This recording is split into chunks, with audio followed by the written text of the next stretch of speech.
learn about another voice and culture of Taiwan with We Love Hakka. 现在就让我们一起加入客家风情，大家来讲客家吧。Hello everyone, welcome to another edition of Hakka Training on ICRT as we take you to the township of Zhudong. And today we're going to visit some of the old architecture here. To get to Zhudong, all you got to do is take the Neiwan line and get off at Zhudong Station. And here we are.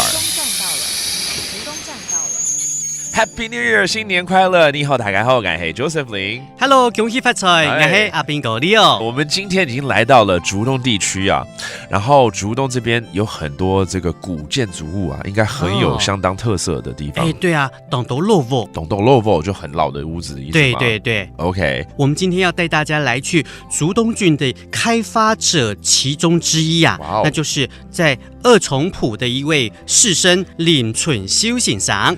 林春秀先生他有一个老屋叫做旧木梯落沃。旧木梯落沃 ，OK， 落沃就是老屋嘛。对。旧木梯的话，这要解释一下，为什么叫做旧木梯呢？如果我们去到这个客家庄，然后看到这个房子，你要分辨说这个房子是一般的平民百姓的房子，还是做官的房子，堂号上面你就可以看出端倪了。OK， 一般只要写堂的大部分都是平民。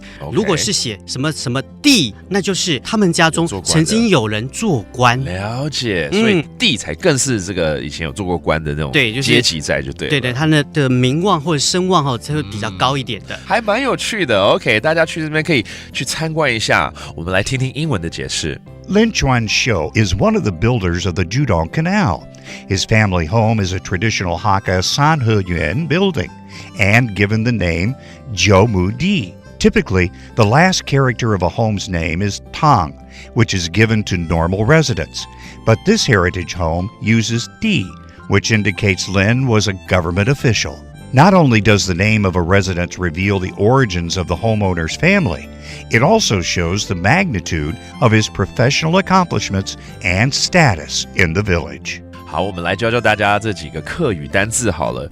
堂弟一定要叫出来了，但不是 cousin 是堂跟弟要分开要分开。对，堂就是 residence， 堂，然后弟 a residence where someone has been a governmental official。T， 然后如果是 T 的话，就表示呢他有做过官嘛。做官 that means a government official. Now you know, and that's another edition of Hakka Training on ICRT. 什么太嘎？俺只say 张来了。